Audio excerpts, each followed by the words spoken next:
Welcome to the Infowars Nightly News. I'm David Knight. It's Monday, February the 24th, 2014, and here are our top stories. Tonight, angry Ukrainians put out a warrant for their own president. Then, what the FDA's new regulations could mean for organic food in the U.S. And gun control backfires on Piers Morgan. That's next on the Infowars Nightly News. This will be a day long remembered. We've seen the end of Morgan. We'll soon see the end of CNN. Well, Piers Morgan and Obama are learning the true meaning of blowback. As Piers Morgan's ratings fall to the cellar and his show gets canceled, Obama is seeing gun sales rise to the highest level they've been. And of course, the Supreme Court is sitting on the sidelines quibbling about the semantics of the Second Amendment. Now, in this story today from Paul Joseph Watson on Infowars, it says Piers Morgan admits gun control advocacy led to his show being axed. Now, if you remember, Alex is about the only blip that he's had in his show in a constant downturn since he took it over. But the very fact that he wouldn't have Alex back on the show showed that they really weren't concerned about news or ratings, simply about pushing their agenda. And they didn't think they did a very good job of that either.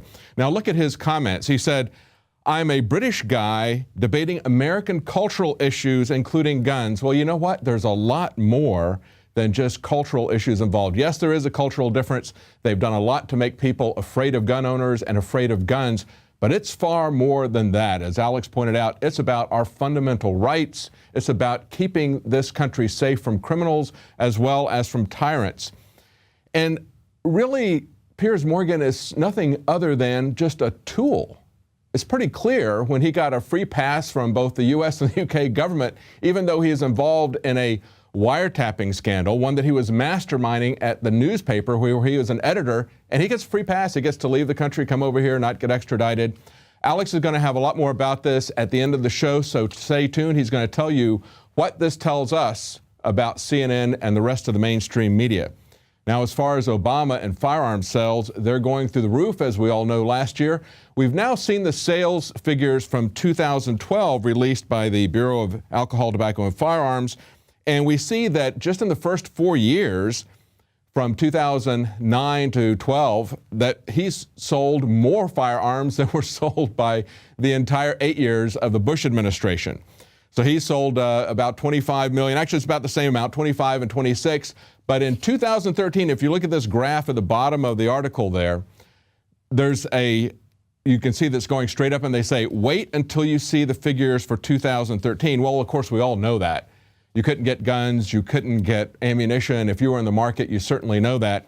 And things are changing now at the state level. As we pointed out in an article today, there's a pushback at Missouri. They're starting to exercise their 10th Amendment rights against overreach by the federal government. But of course, the Supreme Court is not necessarily going to be our ally on this. We've had two Supreme Court decisions back in 2008 and then 2010 that came down on the right side that says, yes, the right of the people is an individual right. It's not a collective right. It's not something that you get for being in the National Guard. They came down on the right issue of that in both Washington, D.C. and Heller versus D.C. and in Chicago, McDonald versus Chicago. That second case was to establish that it was a right everywhere, not just in the District of Columbia. So now they're looking at other aspects. They wanted to get them to take a look at the carry aspect of it. What does it mean to bear arms now that we have had their pronouncement that it's an individual right, even though, of course, Washington, D.C. and Chicago have found other ways to infringe those rights. And that's another discussion we'll have to have as to what exactly does the word infringe mean. We certainly know what it means because we've seen the governments doing it.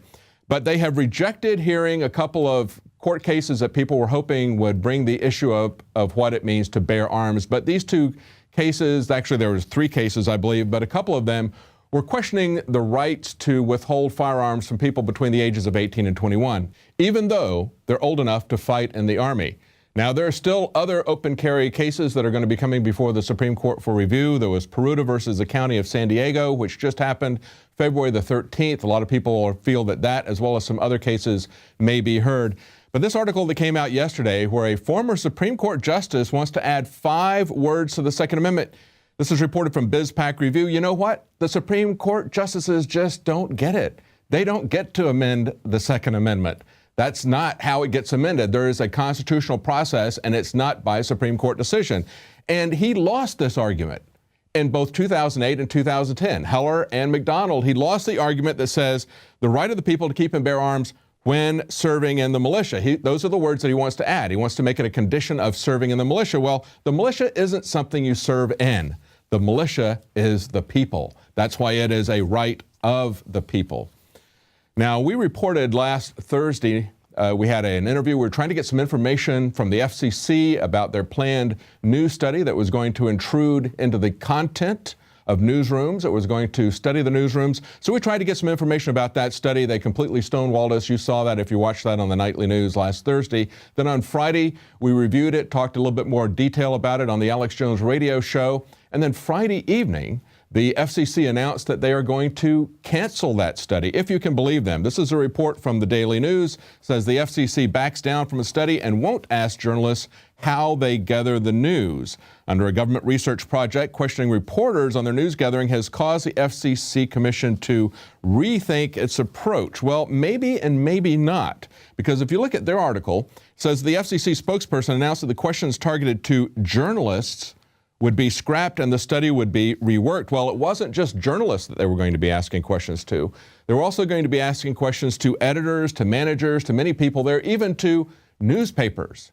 The FCC has no jurisdiction over newspapers. The FCC was created simply to allocate in an orderly manner the frequencies that were available that belong to the public. They're not there to get involved in content. And so you have to ask yourself, what are they going to do in the future? Are they going to continue to ask these other questions? Are they going to try to involve themselves in the content that people are putting out? You know, when this was reported, the Washington Post, as Paul Joseph Watson pointed out, had the headline, "Proposed FCC study of news organizations sparks conservative outcry." And they quickly changed that and removed the word conservative because the liberal papers weren't really concerned about that.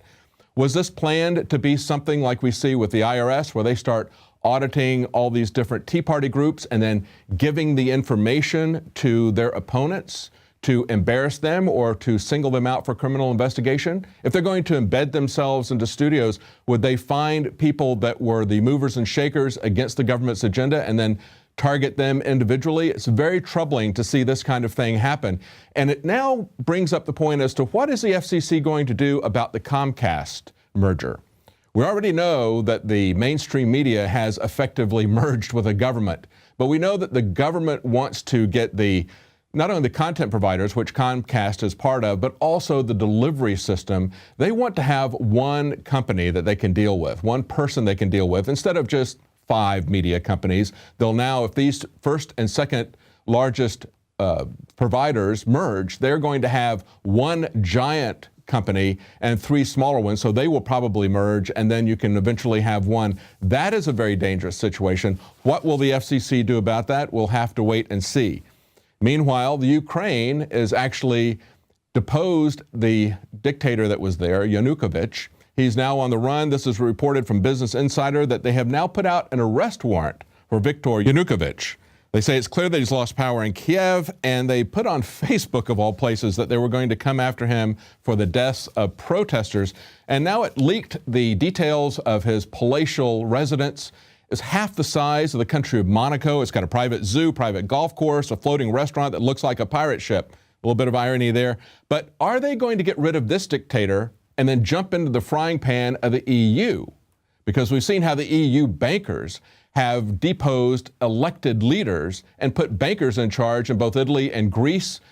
This is something they ought to watch the debate that's coming up between Nigel Farage and Nick Clegg. This is going to be an amazing debate. As the BBC reported it, the EU debate with Nigel Farage will be tough for Nick Clegg. That is the understatement of the century. I would pay to see this on pay-per-view, to see someone debate Nigel Farage, and especially on the EU. This is something people in Ukraine seriously, though, should take a look at and see why those in Britain and many other places are concerned about the EU and why they should stay out of it. But this is going to be an amazing debate, and I can't understand anyone wanting to get into that debate unless they've got the mentality of a third-rank bank clerk, as Nigel Farage would point out. Well, you know, there's been a lot of attacks on family farms, and we've got an interview tonight with someone who has a family farm and has been under attack for almost 3 years now, but a new attack is surfacing. We've had attacks in the past from the Labor Department. It's just a year ago that Obama's Labor Department said that they were going to strengthen rules on child farm labor. That was a CNN headline. We also seen that the EPA said that they were going to start regulating dust on the farm. Well, both of those were fought back, and now we have some new proposed regulations that are coming from the FDA. The LA Times reports that planned food safety rules are riling organic farmers. And listen to the way this is presented. This guy's got a farm, and he says a guy walked up to him, and the guy said, "This is my badge. These are the fines. This is what is hanging over your head, and we want you to know that." Just outright intimidation. What are they intimidating them about? Well, the fact that they use natural fertilizer, the fact that they make their fertilizer instead of buying it from a giant petrochemical farm, the fact that they don't use pesticides. They're coming after small family farms. They're looking for every angle that they can. This is very disturbing. And they portray this as if it were coming from consumers. We all know where this is coming from. It's coming from big agri. The Food and Drug Administration is their weapon to take down their competition, and it isn't just a concern to individual farmers. This is something you should be concerned about because this is the type of tactic they use against every small business, and this is going to affect you as a consumer of food, and we all are consumers of food. It's going to concern your access to healthy and safe heritage foods, things that are not grown in a factory environment, things that are not genetically engineered. That's something we should all be concerned about. And we have an interview right after the break with someone who has been fighting the government on this very issue. So please stay tuned.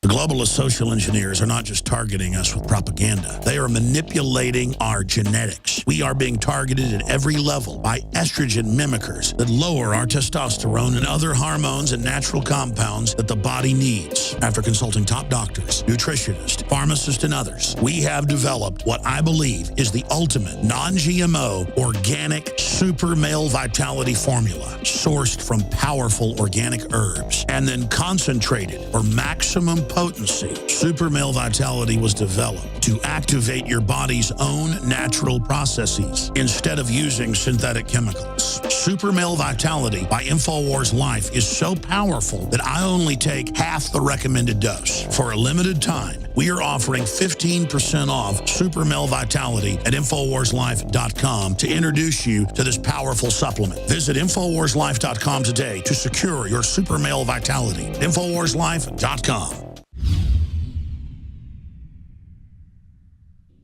Introducing Pro One. All of your filtration in one system, portable, on the go. No more do you have 2 or 3 filters to just reduce sodium fluoride. You have a system that cuts out the sodium fluoride and up to 95% of hydrofluorosilicic acid. Advanced manufacturing technology combines silver-impregnated white ceramic with new Aquamedics advanced media for removal of fluoride and other heavy metals, all in one filter element. It is the only one that does it, and out of the gates, we have it discounted at 10% off with promo code WATER. This is the only system that in one unit helps reduce or remove pesticides, herbicides, chloramines, ammonia, and chlorine, hydrofluorosilicic acid, the most common form of fluoride not covered by other fluoride filter brands, and sodium hexafluorosilicate.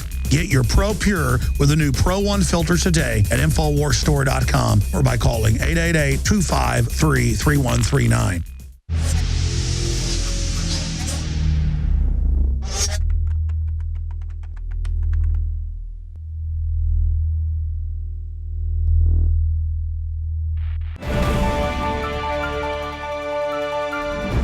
Well, welcome back. Now, we've talked a lot about Monsanto's GMO pollen cross-contaminating other fields, and instead of treating it as a trespass, they're allowed to treat it as if it was property theft. And we've also talked about how the government will come after raw milk producers, even SWAT teaming them. There are many issues of this where they are coming after our food supply. One of these that we haven't talked about too much, we've had a couple of interviews with him in the past, but this is a 2-year struggle with a farmer in Michigan and other farmers who are having their pigs declared as an invasive species. and the state is trying to destroy those pigs as well as their livelihood. So joining us today is Mark Baker from Baker's Green Acres. Welcome, Mark. I wish we were talking under better circumstances. I wish we could be talking just about why people want to grow their own food, why they want to have good, clean, healthy heritage type of crops and animals. But instead, we're talking about how you're being persecuted by the state of Michigan. Tell us why they're coming after your pigs. What's different about your pigs versus the pigs of those people who are politically connected? Well, they came out with a list of characteristics, and if your pig has even one of those characteristics, they say that your pig is feral. And there's 9 characteristics. A person can look at those on the Department of Natural Resources website if they want. But one of the characteristics is the tail structure. They say if your pig has a straight tail or a curly tail, that your pigs are illegal. So I think the politically connected people, their pigs have curly tails or straight tails. So I think it's all of our pigs. It's just they're going to depend on who can do it and who can't. Yeah. Who can raise animals and who can't. I think that's what it is more. That's amazing. Now, there are some other real differences, though, with your pigs as well, because your pigs are not kept in a factory environment. So the meat is qualitatively different, just like people will get heritage plants or they want raw milk. There are consumers out there who would like to have the choice of a different kind of meat. Tell us how your meat is different. Well, we raise them outside on pasture, so they're inherently more healthy than pigs that are raised in confinement. And we have no need to give them any kind of antibiotics or growth stimulants or anything like that. So they're just more healthy. And then being that they're outside all the time, they exercise, they dig, they root, they eat dirt, they take in the nutrients they need to create the body that they were intended to have. And their meat will be dark red instead of the other white meat that the pork industry puts out. That's right. And there's a lot of people who understand the benefits of having, say, grass-fed beef or free-range chickens because they don't want those kinds of steroids and other things that they do in a factory environment. They want a healthier animal that they're going to be eating. That's a premium product that people are willing to pay for. Consumers should be interested in this, not just farmers. And it's not just farmers, it's all businesses. If they can come in because somebody is politically connected and come after you, that's a very dangerous thing regardless of what business you're in. But tell us how this started. This has been going on for like 2 years now. It's actually, it's 32 months that this has been going on. We were ordered to depopulate our animals by April 1st of 2012 or face felony arrest. Wow. And big fines. And I questioned that. And when I questioned it, I started getting a lot of flack from the Department of Natural Resources. And so we wound up having to sue them for clarification of their declaratory ruling. We just wanted clarification on it. And then they countersued us with a $700,000 fine. Wow. And a threat for felony arrest if we didn't comply, and threat to arrest my children, threatened to fine my customers, which destroyed my customer base, instantly. Yes. So at that point, we realized that their strategy was to just starve us, and then we would go away. But the American people have come alongside of us and helped us to keep the farm going. Wow. And be able to maintain our lawyers' fees and court costs and things like that. Wow, that's amazing. And that's bakersgreenacres.com is your website if people want to know how they can help you there. Now, you have something that is, where are you now in the process? You've got a court date coming up this week, don't you? Yes, we do. Actually, we had a hearing last Wednesday because the Department of Natural Resources had a revelation, and they decided that our pigs were okay after all this time, all this money. Yeah. Wow. They had a revelation that our pigs were fine. And they contacted our lawyer and said that they were going to drop their countersuit and that they wanted us to drop our suit for clarification.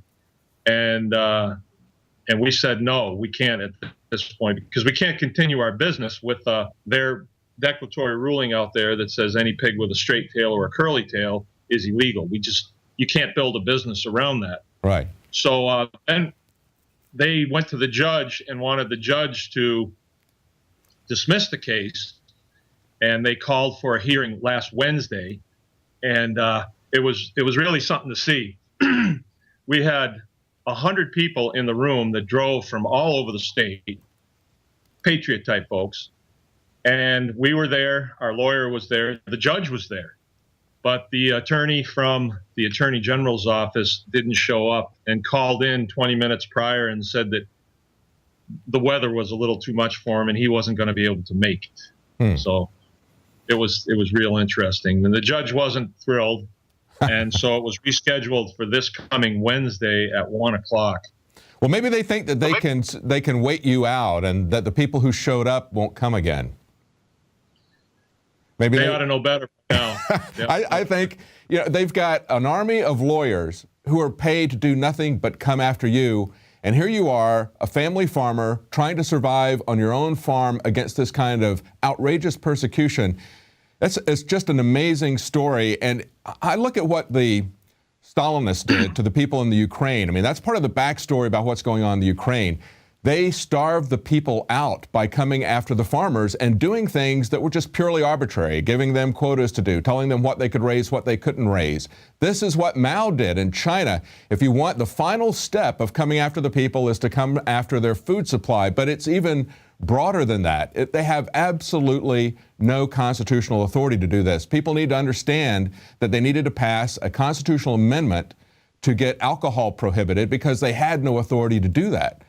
And they don't have the authority to keep vital medicine away from people or food, but it's the same Food and Drug Administration that is doing both. They're prohibiting all medicines unless they're expressly permitted. And now we've got, because this is the state of Michigan that you're fighting with, but this is probably something that is a test case for the rest of the country, don't you believe? I think that's correct. And I think you're also right. They do not have the authority to do this, or else they would have just come in here and taken my property and arrested me, but they didn't. Yes. The Fifth Amendment clearly states that we're guaranteed life, liberty, and property. And if they want to take either one of those away from us, they have to go through due process of law, which they have not. So they are already in violation of the Constitution. Yes, yes. Well, let me ask you, there was a couple of violent incidents. They did come on your property and shot some of your pigs at one point, didn't they? No, that wasn't me. That was another guy by the name of Dave Tuxbury. Okay, all right. And there's other farmers that are there. Did some of them just cave and let all their pigs be killed then? Most of them did. Most of them. Most of them. This is what they do. They come on with perceived authority. Yes. And they'll say, you don't want to get in trouble, do you? And the farmers say no, and then they'll say, well, then shoot all your pigs and everything will be fine. Yep. And the farmers do it because, they're just, they don't know better. That's the way they take our rights in every sphere. That's what they do at the airports. They have no real authority to violate the Fourth Amendment and turn everybody into a suspect and to search our person. I mean, that's one of the main things that would be prohibited from, but they do it by intimidation under color of law, and they have no legal authority to do that. But they did put out a threat and made some very inflammatory remarks about you just about a month ago, didn't they? In terms of being a gun-toting nut or lunatic or something?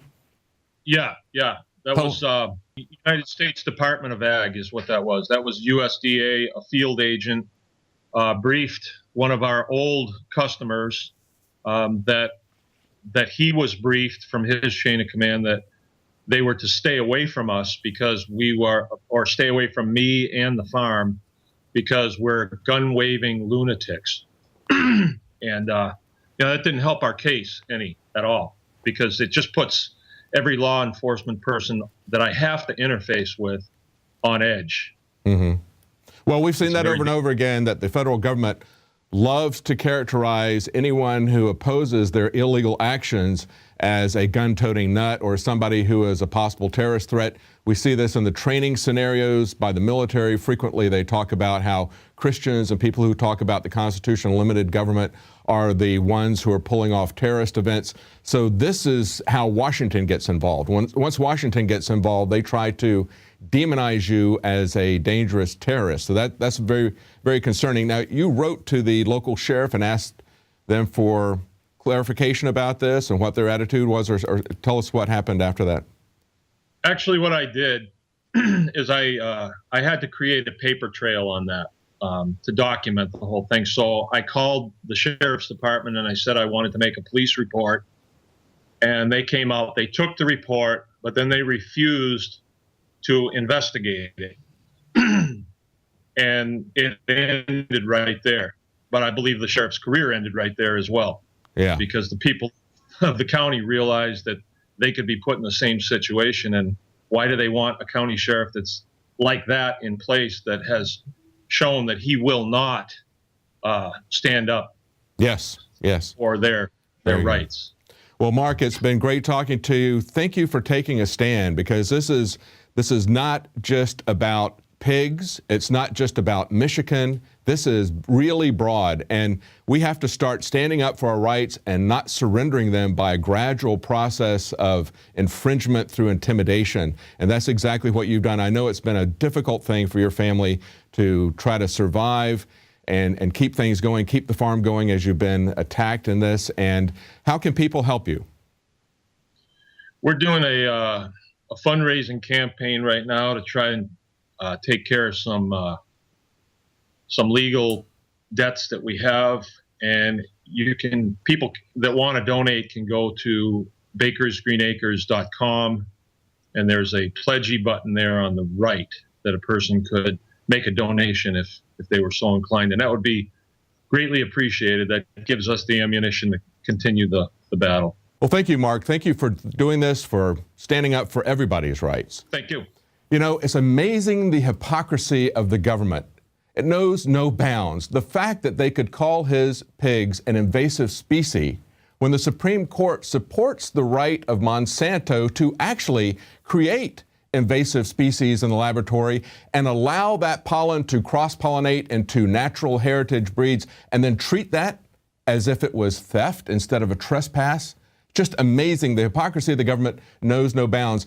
This is not the fight of one farmer on his own. This is a fight for anybody, everyone in this country, to be able to have the kind of food that they want, whether they want natural, clean, heritage food, or whether they want something out of a factory, out of a laboratory. And it's also a fight for anyone who has a business and wants to have privacy and private property that they can have under the Constitution, enjoy the rights of a home that is not going to be invaded unless they're breaking a legitimate law. These laws are not legitimate. So we hope that you'll support him in this, that you'll stay tuned to find out what's going on with it. And we hope you'll support us too at Prison Planet TV. One subscription will allow you to share that with 10 other people simultaneously. It's a great way to get out the information, the news that everyone needs to hear, because we all need to hang in this together, or they're going to take us down separately by gradually infringing on our rights. Well, that's it for tonight. We'll be back tomorrow at 7 Central, 8 p.m. Eastern.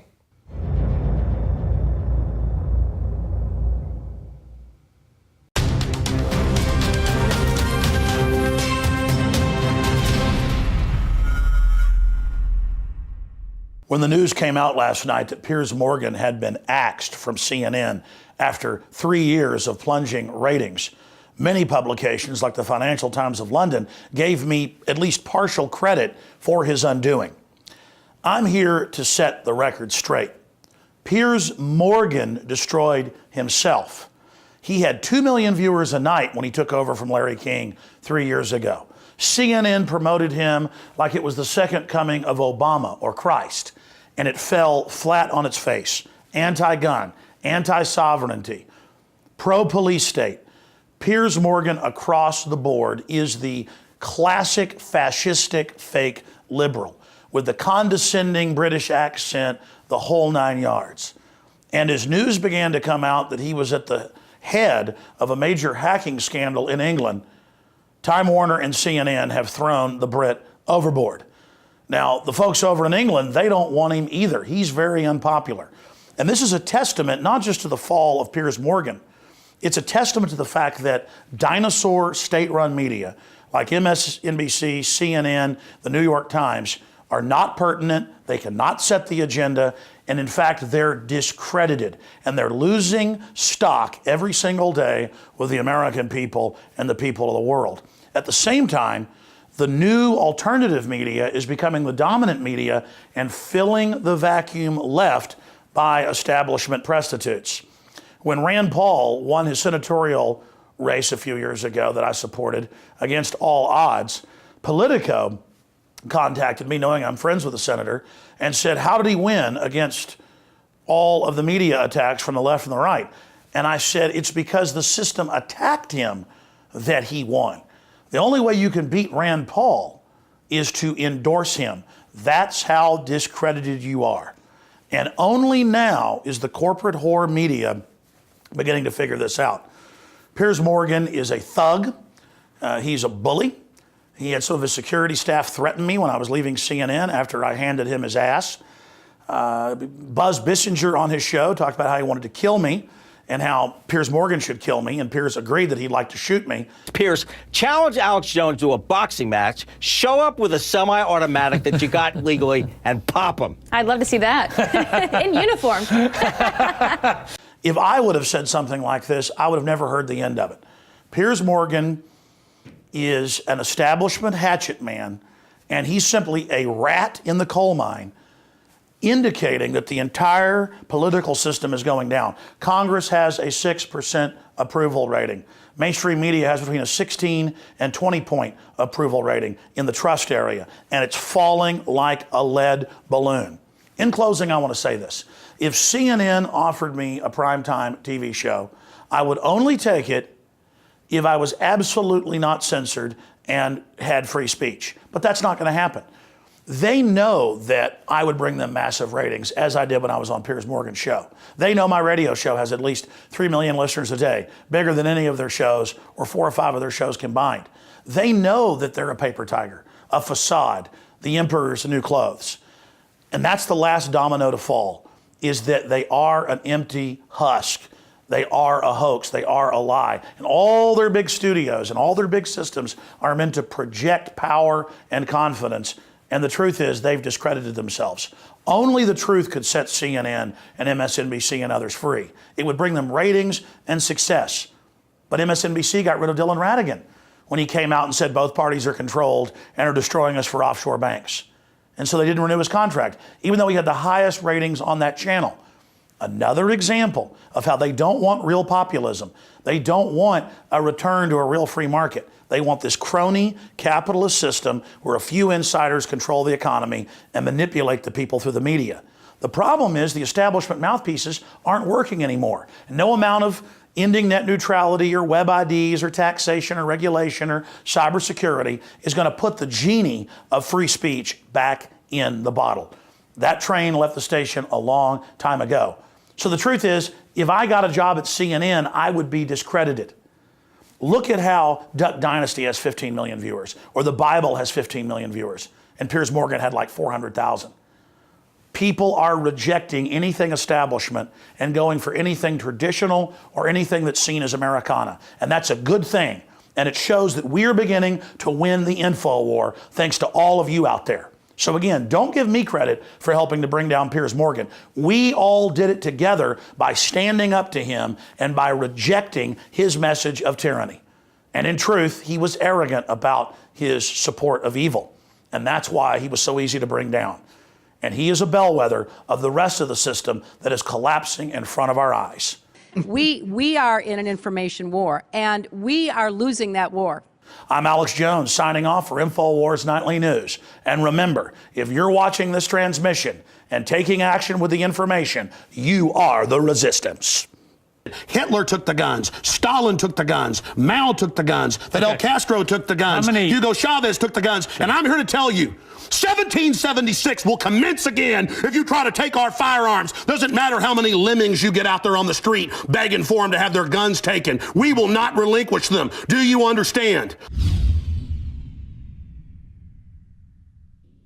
Alex Jones here to tell you about how you can help spread liberty worldwide while also enjoying what I have found to be the best tasting 100% organic coffee on the planet. For more than a decade, my favorite coffee has come from the high mountains of southern Mexico, where the Chiapas farmers grow their unique shade-grown Arabica beans. We have now managed to secure these sought-after beans in a highly customized blend. Discover and try a bag of the Patriot Blend 100% organic coffee at InfoWarsLife.com. This coffee gives you a long, smooth pick-me-up for hours without the headaches and heartburn that so many other coffees give me personally. Hands down, this is my favorite coffee, and it's taken us years to secure connections directly to the Chiapas Mexican farmers. Drop by the site today, order a bag or two, and I don't think you're going to be disappointed. Available in original or with our immune support infusion blend. You will be supporting a free press, all the while enjoying a truly great tasting cup of my favorite coffee. Available at InfoWarsLife.com.